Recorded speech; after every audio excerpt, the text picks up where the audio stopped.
Ok, bonjour tout le monde. Mon nom c'est Christelle. Ici, j'ai ma collègue Kristen. Moi, c'est Andréane.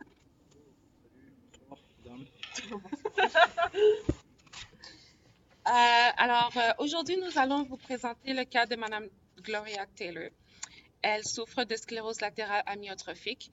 Elle a été diagnostiquée en 2009.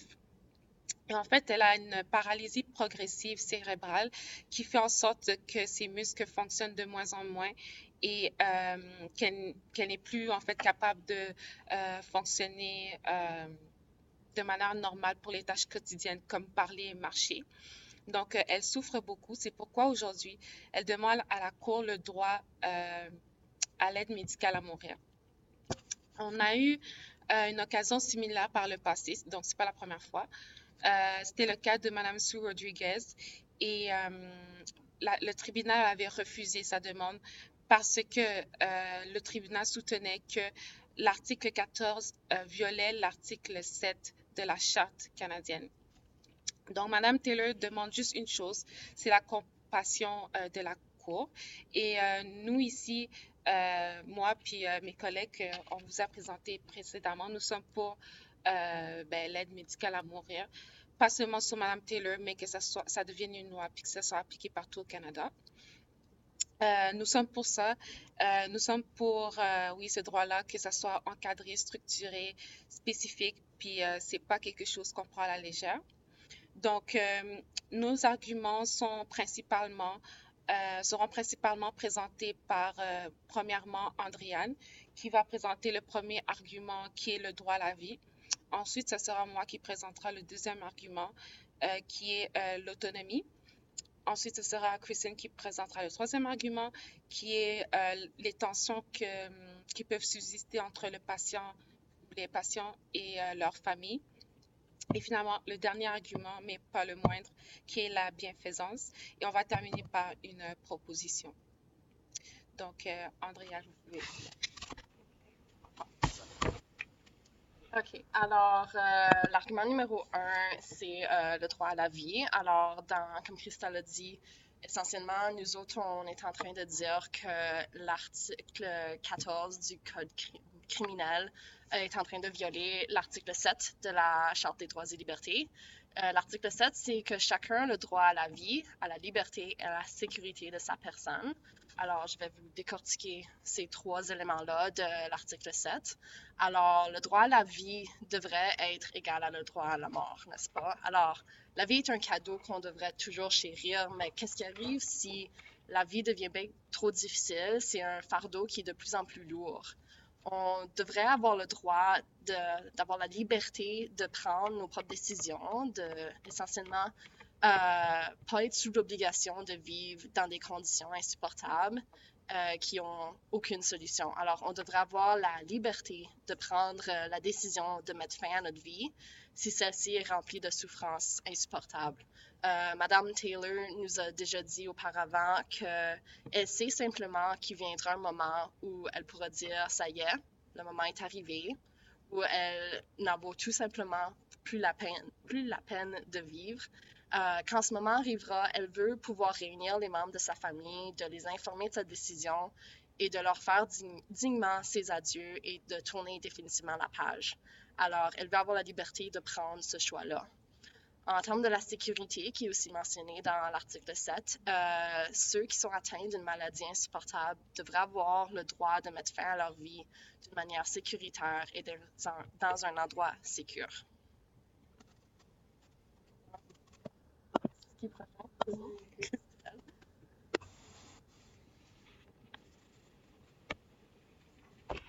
OK. Donc, juste pour faire une petite rectification, j'avais dit que le cas de Madame Sue, dans le cas de Madame Sue Rodriguez, on avait dit que l'article 14 viole l'article 7, mais en fait, c'était le contraire. Ils pensaient que l'article 14 ne violait pas l'article 7. Donc, moi, je vais poursuivre avec mon argument qui est l'autonomie. Donc, l'autonomie, c'est le droit à l'appropriation de son corps. Et c'est le respect de l'opinion du patient par rapport à la capacité de débattre de ses décisions médicales et, de mourir selon ses valeurs. Le patient a donc le droit d'apprécier ou non le traitement qui lui est proposé. Donc, dans ce cas-ci, c'est le maintien de la vie. Ce qu'on propose à Mme Taylor, c'est qu'elle maintient la vie même si elle souffre. Mais c'est pas ça, c'est pas du tout ça qu'elle veut. Elle pense que ses souffrances sont beaucoup trop graves pour que sa vie soit maintenue jusqu'à temps que ça vienne à terme. Et ça veut dire que le médecin ne peut pas prendre de décision à sa place et que le médecin peut éduquer la patiente, mais ne peut pas prendre une décision sans le consentement ou de la patiente. Donc ça s'accorde avec le droit fondamental un droit fondamental de la Charte canadienne des droits et libertés, qui est justement le droit de la liberté de la personne. Donc, dans le cas précis de Mme Taylor, on tient compte de son opinion et qui est le droit d'avoir l'aide médicale à mourir. Et oui, Mme Taylor, elle a dit, et je cite, elle ne veut pas mourir lentement à petit feu ou être terrassée par la mort. Et bien que la situation soit précaire, je tiens à préciser que Mme Taylor a les aptitudes mentales pour comprendre c'est quoi l'aide médicale à mourir, donc de décider si elle veut ou non l'aide médicale à mourir. Donc, c'est ça mon principal argument qui est le droit à l'autonomie.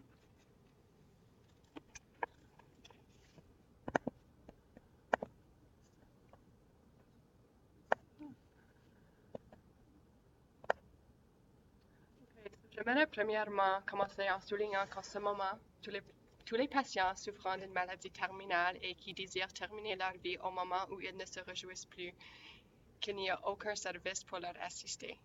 Alors, ces patients vont donc faire recours à d'autres méthodes à mourir. Alors, ils vont opter pour la mort de manière beaucoup plus brutale, telle que le surdosage, la pendaison, ou même par arme à feu, ou même en refusant le traitement. Alors, ce type de mort peut avoir des effets dévastateurs et traumatisants sur le patient lui-même ainsi que sur les membres survivants de sa famille. Alors, j'aimerais commencer en indiquant l'effet que ce type de mort peut avoir sur le patient lui-même. Alors, si dans les moments finaux de la vie, le patient ne veut plus souffrir d'une mort naturelle, le patient va se suicider sans pouvoir dire au revoir à sa famille ni à ses amis, car si le mot circule que le patient va se suicider, les médecins vont l'arrêter et le patient ne pourra pas terminer sa peine. Ça peut mener donc à un état d'anxiété élevé chez le patient quand ils ne peuvent pas avoir un véritable sens de finalité avec leurs proches. Ça fait que dans les derniers moments de sa vie, le patient ne va pas avoir des moments de joie. Ça va être des moments de peur d'être découvert. Par exemple, dans les mots de Gloria Taylor, « Ma qualité de vie est diminuée par le fait que je suis incapable d'affirmer avec certitude que j'aurai le droit de demander de l'aide médicale à mourir quand arrivera le moment. » Alors maintenant, si on considère l'effet que ce type de mort va avoir sur la famille.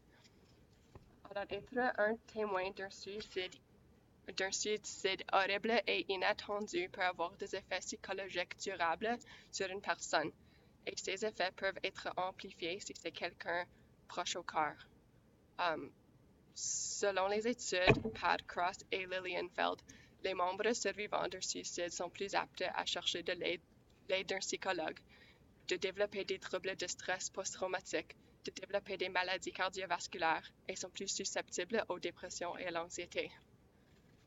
Je suggère donc que l'accès à l'aide médicale à mourir pour les patients atteints de maladies terminales peuvent donc dramatiquement réduire ces effets pour les patients ainsi que pour la famille, car ça leur donne le temps de se préparer pour ce grand événement dans la vie.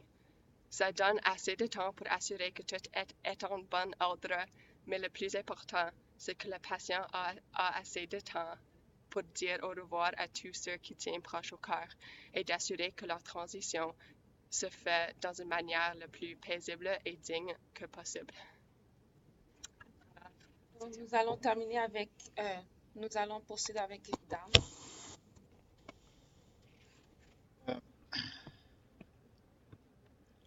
Moi, j'aimerais parler du principe de bienfaisance. Premièrement, le bien du patient reste et restera toujours au cœur de la préoccupation médicale. Le but du médecin, c'est de veiller avant tout à ne pas causer de mal à ses patients et faire de son mieux pour soulager le mal des patients sous sa responsabilité, d'où le principe de bienveillance et le principe de non-malfaisance, qui sont un des 4 principes fondateurs.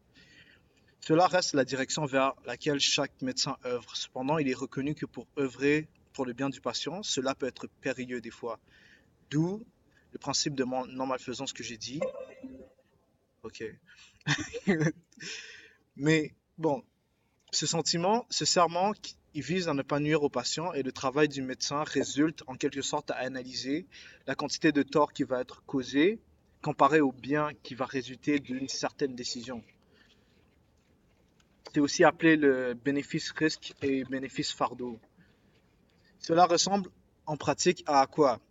Sauver la vie de quelqu'un, soulager la douleur et la souffrance avec des drogues, améliorer le confort, conseiller le patient sur sa santé, écouter le patient et être présent, et aussi respecter le choix du patient. Si par exemple celui-ci décide de ne pas avoir recours au traitement qui pourrait sauver sa vie, ça peut être aussi connu sous le nom d'euthanasie passive.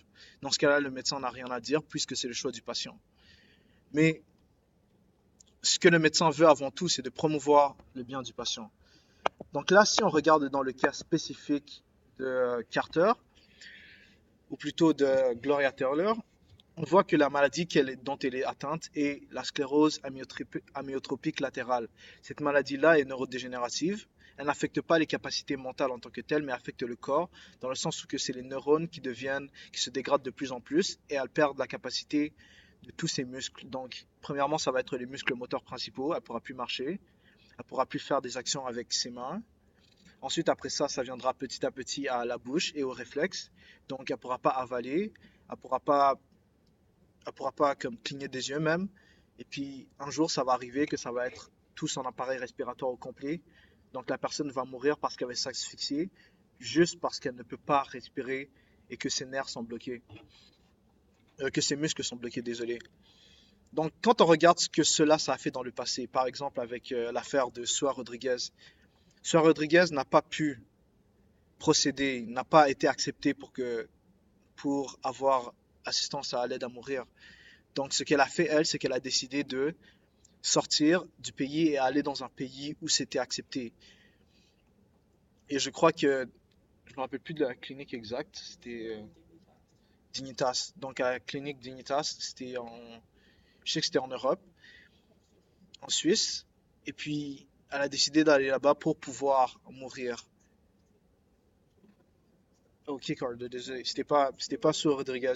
C'était Kay Carter, yeah. Même elle avait pas assez d'argent. Ouais.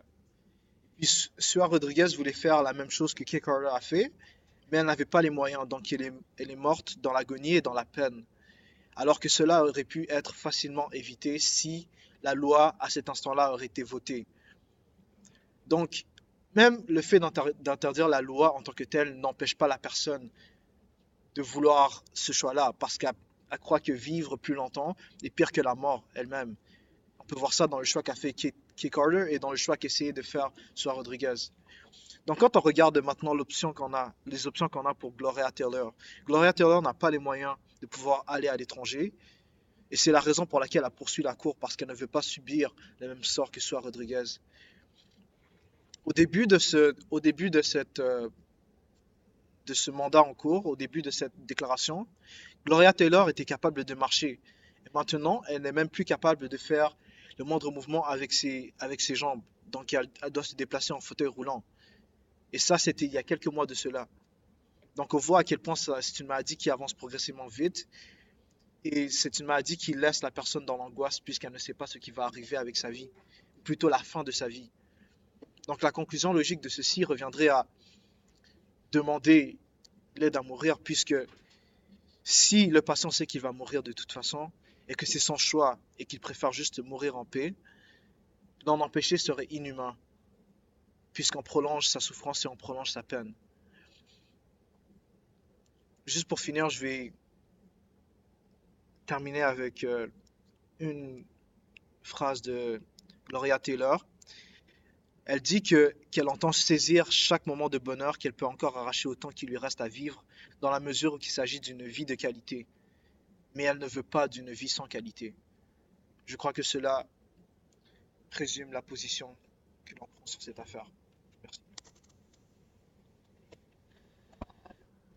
Nous voulons terminer avec notre proposition que nous voulons offrir au cours. Alors, pour cette loi, les personnes éligibles doivent être âgées d'au moins 18 ans et présenter un état de santé grave et irrémédiable qui leur cause une souffrance physique ou psychologique persistante et intolérable. En outre, ils doivent être dans un état avancé de déclin irréversible dans lequel leur mort naturelle est devenue raisonnablement prévisible. Pour éviter l'abus de ce service, on veut assurer que le patient donne son consentement libre et éclairé sans pression externe et assurer qu'il y a des conséquences strictes pour tous les membres de l'équipe de soins qui n'obéissent pas à ces critères. En tout, notre but avec ce loi est de respecter surtout le désir du patient et de rendre cette transition le plus facile que possible. Merci. Merci. Donc, nous allons passer au compte.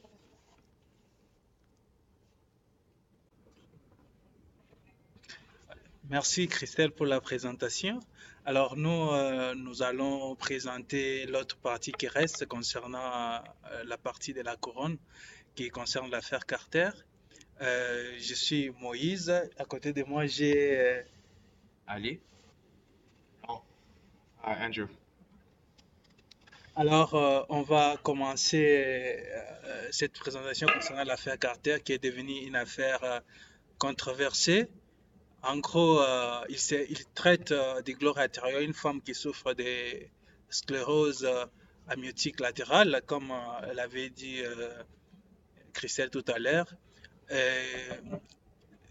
Madame Taylor avait saisi les tribunaux pour contester la loi sur l'aide médicale à mourir. Elle a dit que l'article 241 du Code criminel est une violation des droits garantis venant de l'article 7, 12 et 15 de la Charte.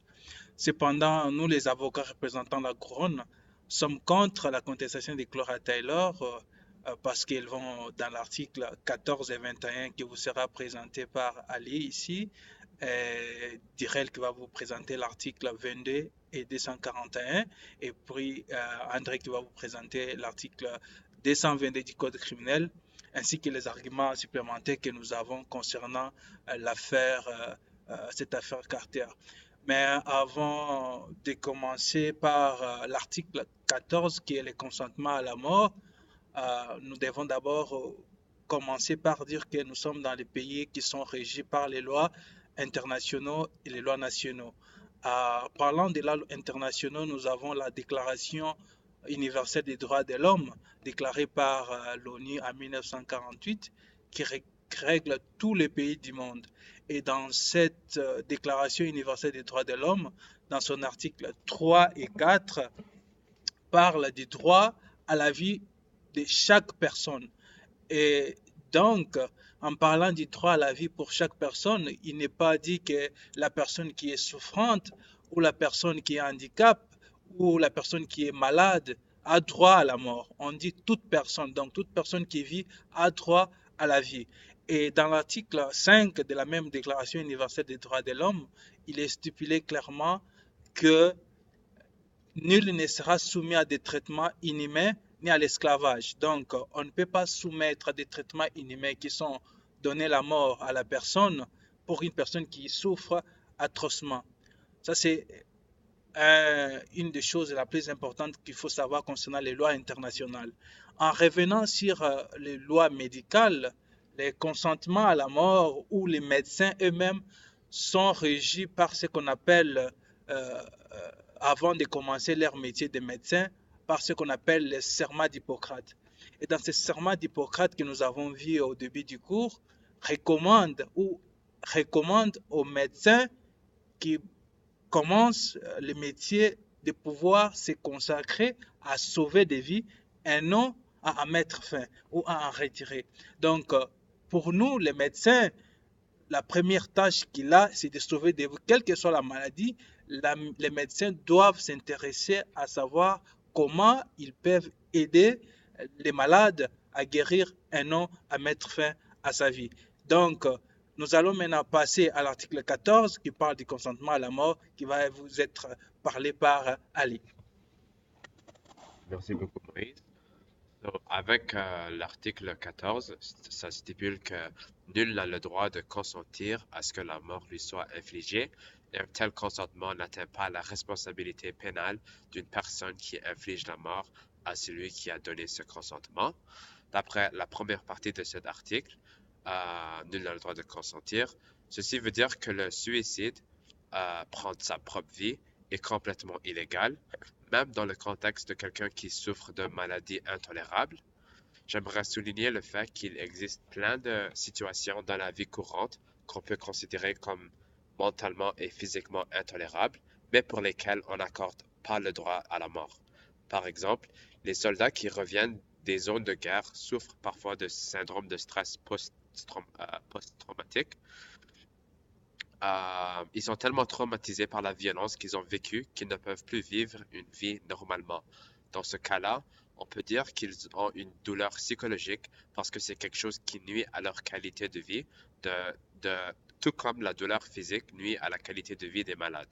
Par contre, on n'a pas de discussion à propos du suicide assisté pour eux parce qu'on s'attend à ce qu'ils soient capables de continuer à vivre leur vie jusqu'à la fin de leur jour.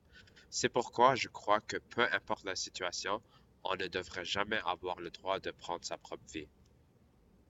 D'après la deuxième partie de l'article 14, un tel consentement n'atteint pas la responsabilité pénale d'une personne qui inflige la mort à celui qui a donné ce consentement. L'objectif de cette partie est d'empêcher l'utilisation de consentement comme une excuse pour tuer quelqu'un. Peu importe si la personne donne sa permission, celui qui tue sera responsable pour ses actions et puni selon la loi. Encore une fois, c'est un mécanisme pour empêcher les abus et protéger les plus vulnérables. Avec l'article 21 qui nous indique des informations à propos des participants à une infraction, stipule que les participants à une infraction incluent quiconque le commet réellement, quiconque accomplit ou omet d'accomplir quelque chose en vue d'aider quelqu'un à le commettre et quiconque encourage quelqu'un à le commettre. L'article 21 va dans le même sens que l'article 14. Elle clarifie que tous les acteurs impliqués dans l'aide au suicide participent également à l'infraction et vont être punis selon la loi. Alors, que ce soit sous forme d'euthanasie active ou un médecin administre directement une substance létale dans le but de provoquer la mort chez le patient, ou que ce soit dans le cas de suicide assisté où le médecin fournit un médicament, un poison au patient et c'est le patient qui se l'administre lui-même. Dans tous les deux cas, le médecin ou l'infirmier est toujours considéré comme participant à l'infraction. Donc, c'est complètement illégal. Ensuite, je vais passer le relève à Darrell qui va nous parler de l'article 22. Salut tout le monde. Donc, l'article 22 stipule que lorsqu'une personne conseille à une autre personne de participer à une infraction et que cette dernière y participe subséquemment, la personne qui a conseillé participe à cette infraction, même si l'infraction a été commise d'une manière différente de celle qui avait été conseillée. Donc, dans mes propres mots, l'article 22 se base sur le fait que si une personne enseigne ou suggère à une autre personne de participer à une infraction et l'infraction est commise d'une manière ou d'une autre, la personne qui a enseigné ou a suggéré de participer à cette infraction est aussi coupable. C'est-à-dire que même si l'infraction a été commise de manière différente par la personne, l'un qui a conseillé l'autre personne de participer à cette infraction serait coupable.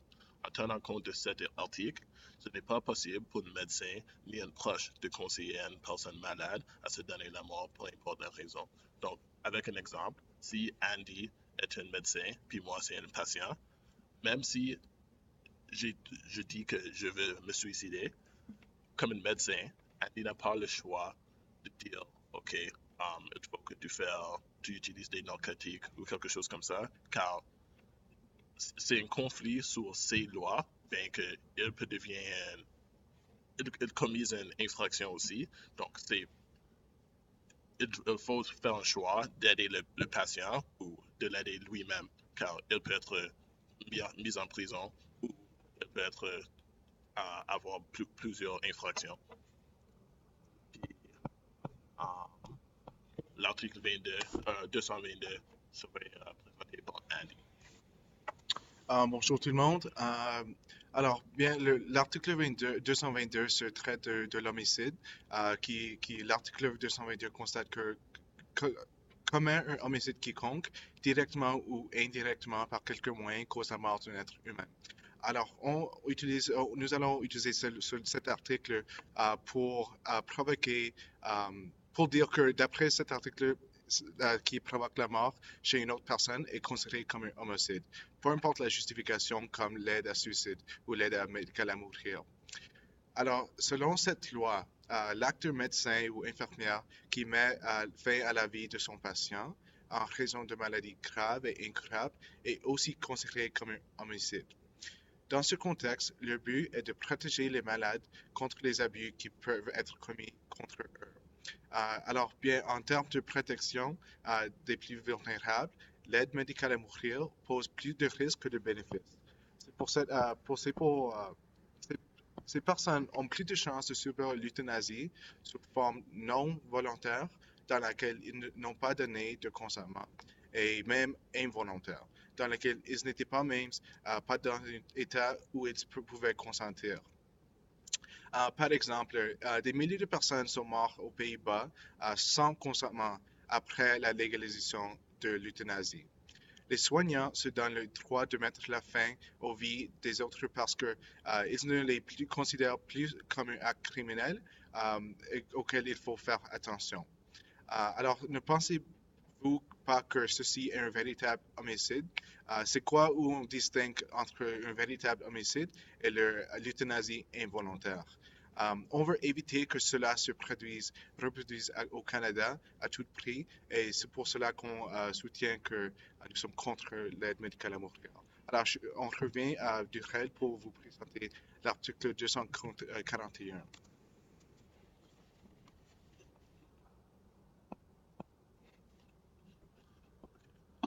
Donc, l'article 241 est divisé en deux grandes parties. Donc, je vais présenter le premier partie, puis Andy le deuxième.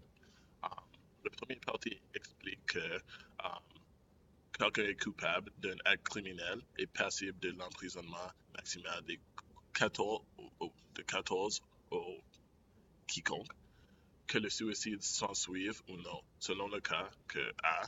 conseille à une personne de se donner la mort ou l'encourager à se donner la mort, et B. aide quelqu'un à se donner la mort. Donc, l'article 241 du Code criminel indique que lorsque quelqu'un aide un autre à se donner la mort, conseille à un autre de donner la mort ou encourage une personne de se donner la mort, cette personne est coupable d'un acte criminel. Dans ce point de vue, il est criminel de conseiller à un autre de donner la mort pour des propres gains financiers ou parce que le malade se sent comme un fardeau pour les autres membres de la famille ou parce que les proches de la personne malade ne pouvaient supporter de voir cette personne malade à l'agonie. De plus, même si les raisons pour lesquelles une personne aide un autre à se donner la mort dans la bonne humeur, comme de mettre fin à la souffrance, par exemple, cette personne est encore un complice de la mort à cause du fait qu'elle a encouragé une personne malade à s'enlever la vie. On sait que c'est plutôt les membres de famille qui sont les gens qui influencent une personne malade le plus. Donc, même si elle veut aider cette personne à, comme j'ai dit, mettre fin à la souffrance, ils sont encore coupables et encore un complice de ce meurtre. Donc, il faut que ses parents ou que ses membres de famille se sont capables de savoir que même s'ils aident, ils sont aussi un complice de la meurtre, car de l'aide à suicider est comme un meurtre. Donc, je vais passer la deuxième partie à Andy. Alors, non seulement dans l'article 241, ça dit que c'est interdit à conseiller à quelqu'un d'autre à prendre leur propre vie, nous voulons aussi dire que les critères d'admissibilité relatifs à l'aide médicale à mourir ne sont pas valables à cause qu'ils sont trop subjectifs pour être applicables dans tous les cas. Cette subjectivité apparaît dans le deuxième critère qui est dans ce article, qui constate que la personne doit être âgée d'au moins 18 ans et être capable de prendre leurs propres décisions en ce qui concerne sa santé à cause des études que nous avons trouvées, comme celle de Johnson et Hall. Cette étude soutient que la politique de la santé publique n'est pas en fait actualisée avec la neuroscience cognitive, qui a relevé que le cerveau de l'être humain n'est pas développé jusqu'à l'âge de 25. Cela étant dit, il est injuste de créer la législation qui permette qu'une personne d'un âge arbitraire, 18 ans, choisie par la société pour prendre sa propre vie.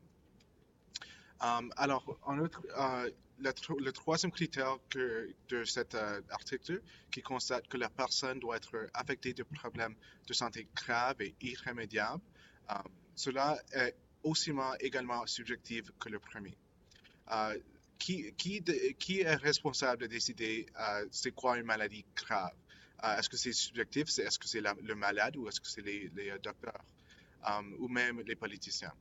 Une maladie peut être grave et irrémédiable, pourtant, avec les technologies actuelles que nous avons la capacité de les garantir une qualité de vie normale, comme par exemple une personne qui souffre de quelque chose comme le sida. En plus, une maladie peut être actuellement irrémédiable, mais avec les biotechnologies qui avancent exponentiellement, une maladie irrémédiable aujourd'hui ne l'est pas demain. Alors, nous avons quelques arguments supplémentaires que nous voulons vous déclarer qui soutiennent notre point de vue de la Cour. Quelques-uns de la déclaration sont les choses par rapport aux troubles mentaux. Alors, il est important de prendre en compte la capacité mentale des malades et l'effet que cela a sur leur jugement. Il est possible que leur maladie physique a un taux si fort sur leur capacité mentale qu'ils sont rendus incapables de faire leur propre choix. Et pour soutenir notre avis sur le trouble mentaux, l'article 16 du Code criminel, 16.1, constate que les troubles mentaux rendent la personne incapable de juger la nature et la qualité de leurs actes. À cet effet, les personnes qui souffrent de les maladies graves et irrémédiables ne devront pas être capables de choisir et faire la décision de prendre leur propre vie. Alors maintenant, je vous reviens à Moïse qui va conclure. Alors, pour conclure, c'était juste pour vous montrer pourquoi nous sommes contre l'aide médicale à mourir. Comme on venait de dire tout à l'heure, la maladie peut être inguérissable aujourd'hui. Demain, avec la technologie qui croît exponentiellement, elle peut être guérie. Alors, dans l'un des critères pour que quelqu'un puisse demander l'aide médicale à mourir, il est dit là-bas que la mort doit être déjà prévisible. Mais pourquoi ne pas attendre que la mort arrive soi-même pour que la personne puisse mourir, que donner la mort à la personne qui est encore vivante? Ça, c'est l'une des raisons aussi. Et aussi, comme nous, on ne décide pas de vivre, ce n'est pas nous qui décidons quand est-ce qu'on est, quand est-ce qu'on vit. On ne doit pas en même temps être aussi les personnes qui décident quand mettre fin à notre vie. Donc, en se basant sur les règles internationales et les règles nationales qui régissent les droits à la vie, nous pensons que la personne devrait mourir naturellement par elle-même que par la mort assistée. Merci.